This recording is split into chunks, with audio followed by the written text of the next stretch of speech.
E aí pessoal, tudo bem com vocês? Dou mais uma vez as boas-vindas aqui no Renologia. Eu sou o professor Thiago Renó e hoje nós vamos trabalhar em cima de um assunto bastante complicado para muita gente. Muita gente encara como um bicho de sete cabeças, mas as coisas não são bem assim. E hoje nós vamos desmistificar o tal ciclo de Krebs. Eu quero que esse vídeo se encerre com vocês compreendendo todo esse processo. E vou batalhar por isso, beleza? Mas antes da gente começar, nosso ritual padrão. Se você é novo ou é nova por aqui, seja bem-vindo, seja bem-vinda. Aproveita e inscreva-se no canal, ative o sininho das notificações, deixe o seu like, o seu comentário, porque ajuda demais o canal a crescer. Pega papel e caneta, abra o coração, abra a cabeça, porque é hora do estudo. Antes da gente entrar na via propriamente dita, é muito importante a gente compreender que o ciclo de Krebs e também a cadeia respiratória fogem daquele modelo clássico que a gente tem de via metabólica. Quando a gente fala de via metabólica, e no último vídeo, quando a gente falou do metabolismo da glicose, a gente viu bem isso, né? Entra uma molécula orgânica na via e sai uma outra molécula orgânica da via. Então, independente se a gente falou da via das pentoses, da via glicolítica, da glicogênese, da neoglicogênese, não interessa. Sempre entrava uma molécula orgânica e saía uma molécula orgânica. Aqui no caso, no ciclo de Krebs, isso não vai acontecer. Por quê? Porque a ideia é desmembrar a molécula orgânica e extrair dela íons hidrogênio e elétrons bastante energizados. Então, na verdade, o que a gente vai observar das moléculas orgânicas é um verdadeiro desmonte. E essa via não tem um começo e um fim como a gente tinha nas vias anteriores. O nome já diz, é um ciclo, ela é cíclica, ela se reinicia o tempo inteiro. Tendo isso em mente, a gente consegue então compreender como essa via vai ajudar a dar energia para a gente na cadeia respiratória produzir muito ATP. E aí, tomando como base o metabolismo da glicose, a gente vai começar o ciclo de Krebs com a internalização do piruvato, que era o resultado da via glicolítica, na mitocôndria, porque a via glicolítica acontece no citoplasma e o ciclo de Krebs acontece na mitocôndria. Quem vai fazer essa internalização é o complexo piruvato desidrogenase. E prestem bastante atenção porque ele transforma o piruvato de uma maneira bastante drástica.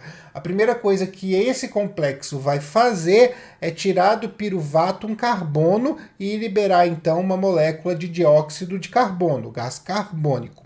Além disso, ele vai fazer a união dessa molécula que sobra. Se eu transformei o piruvato numa molécula de 2 carbonos, agora eu tenho um acetato, ele vai transformar esse acetato em uma molécula de acetil-CoA, porque ele vai unir esse acetato com uma coenzima A. Quando a gente fala CoA, eu estou falando da coenzima A.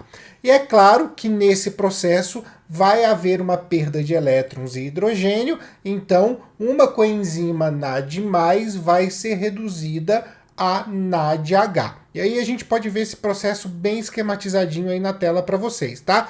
Então eu tenho a glicose, ela vai ser quebrada em 2 moléculas de piruvato, e aí o complexo piruvato desidrogenase vai transformar o piruvato para internalização na mitocôndria em acetil-CoA, liberando uma molécula de gás carbônico, reduzindo uma coenzima NAD+ em NADH e, é óbvio, colocando aí a coenzima A junto com a molécula.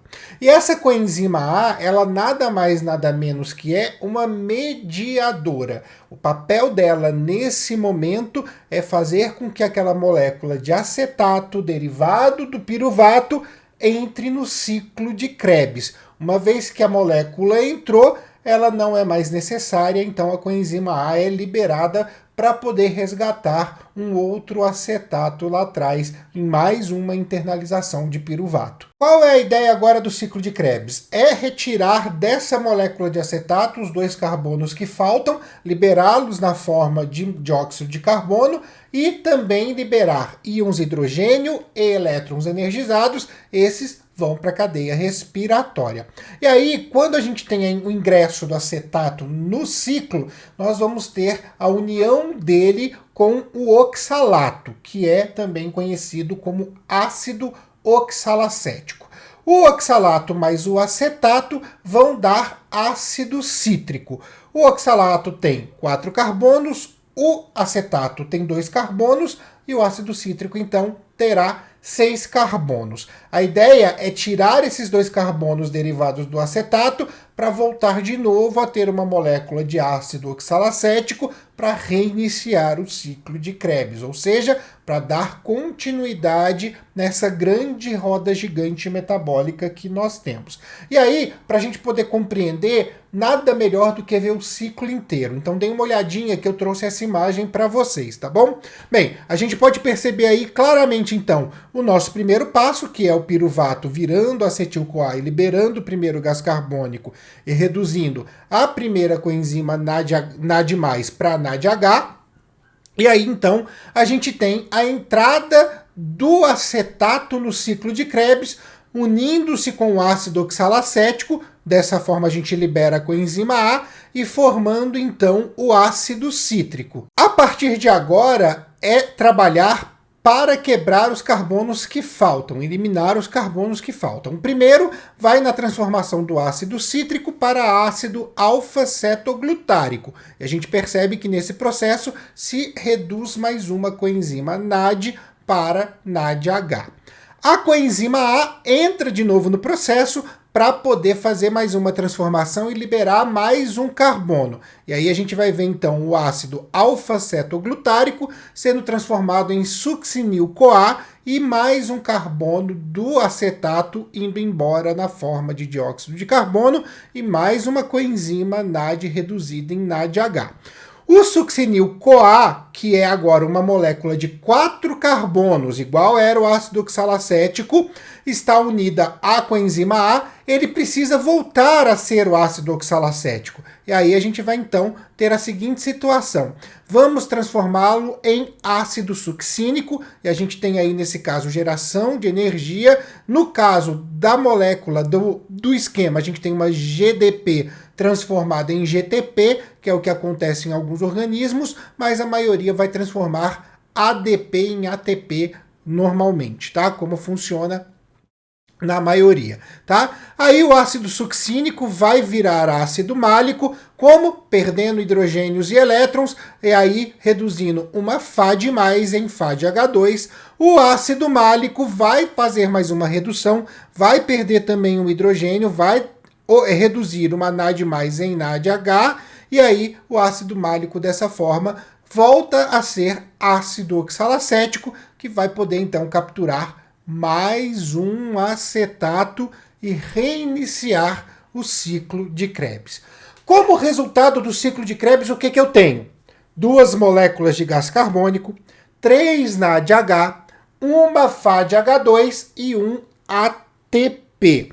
Se a gente pensar em todo o processo iniciando do piruvato formado da glicose, eu terei 3 moléculas de gás carbônico, 4 moléculas de NADH, uma molécula de FADH2 e um ATP. É importante dizer que alguns organismos, como eu citei no esquema, vão formar GTP, não ATP, tá? E aí, é bastante importante, tá, que a gente ressaltar, a gente lembrar vocês que quando a gente fala desse ciclo de Krebs, tá, o processo que a gente tem desde o piruvato, ele está acontecendo em dobro para cada molécula de glicose. Por que eu estou falando isso? Uma molécula de glicose tem 6 carbonos. Quando essa molécula acaba de passar pelo ciclo de Krebs, ou seja, os seus 2 piruvatos passam pelo ciclo de Krebs, eu vou ter 6 moléculas de gás carbônico produzidas. Eu vou ter, nesse ciclo de Krebs, 8 NADH, 2 FADH2 e 2 ATPs formados. Então eu vou ter tudo em dobro. O gás carbônico ele não vai ter funcionalidade para o nosso organismo. Então ele vai se difundir para o sangue e a gente vai eliminá-lo na respiração, tá? É daí que vem o gás carbônico que a gente elimina na respiração. Já as coenzimas reduzidas e os elétrons também que elas contêm, que estão energizados, vão então para a cadeia respiratória, porque é agora que a gente vai gerar ATP pra caramba. Mas eu resolvi separar esses dois vídeos, resolvi separar ciclo de Krebs e cadeia respiratória, para que a gente possa fazer as coisas com calma e vocês possam compreender tudo direitinho, tirando o mito da dificuldade dessas duas vias metabólicas. Esse foi então o nosso vídeo sobre ciclo de Krebs. A gente pode terminar até fazendo uma seguinte analogia. O ciclo de Krebs é um desmonte de carro, é um desmanche, mas me interessa nesse desmanche exclusivamente o combustível que está dentro do tanque. As peças do carro pouco me importam, eu posso jogar todas fora. Mas o combustível que está dentro do tanque, esse sim é valioso para mim. A gente pode fazer essa analogia para vocês terem aí mais uma base para poder compreender o ciclo de Krebs. E eu espero estar encerrando esse vídeo com esse conteúdo um pouco mais claro na cabeça de vocês, tá bom? Antes de eu me despedir, as nossas redes sociais, @Renologia no Twitter, Instagram e também no TikTok. Deixo aqui também a dica do Articulando, o podcast aqui do canal, que está tanto aqui no YouTube quanto no Spotify e no Google Podcasts, que tem aí como objetivo aumentar o repertório de vocês, o que é importantíssimo para uma redação. E deixo, claro, o meu grande beijo a todos e a todas. E até a próxima!